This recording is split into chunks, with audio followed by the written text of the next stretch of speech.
Monsieur Mechmaz. Oui, merci Monsieur le maire, mes chers collègues.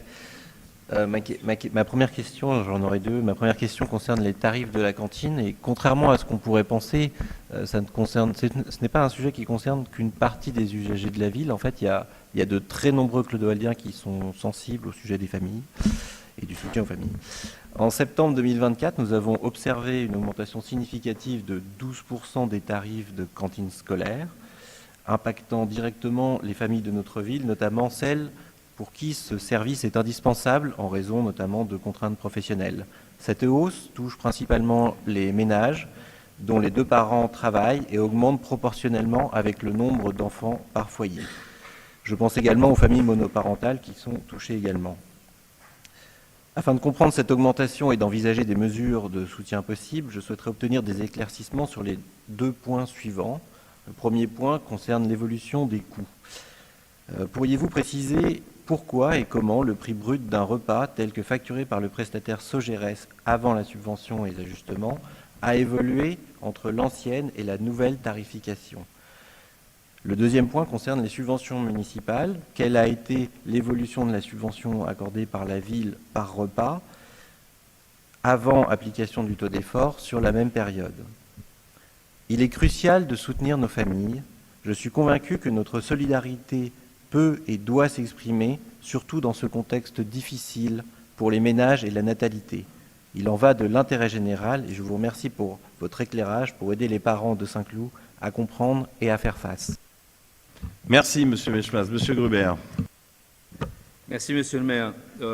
Monsieur Mechmaz, vous n'êtes pas sans savoir qu'il y a une réunion qui est prévue la semaine prochaine. Vous y êtes même invité en tant que représentant de parents d'élèves suppléants. Donc c'est une réunion qui a pour objectif de discuter d'un certain nombre de sujets, dont la restauration scolaire et l'augmentation des tarifs, et aussi la structuration du coût d'un repas. Donc on rentrera dans le détail au cours de cette réunion.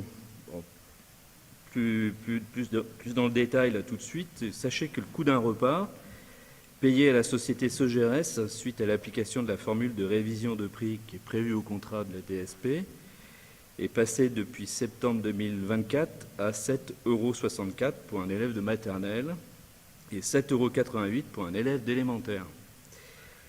Et cette hausse s'explique par une augmentation de l'indice des prix des matières premières alimentaires, mais surtout par une renégociation salariale dans le cadre de la convention collective de la restauration.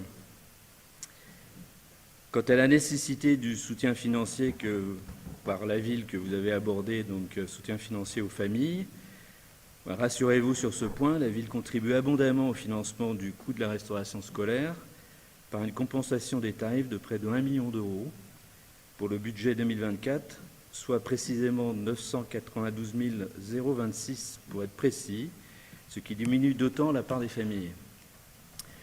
À ce coût du repas payé à la société Sogeres s'ajoute pour la ville le coût du personnel d'encadrement de la pause méridienne, dont les dernières estimations faites par le PIGE sur le réalisé 2022, j'insiste sur le 2022, étaient là encore de près de 1 million d'euros, précisément 1 10 715 €, soit 3,30 € par repas.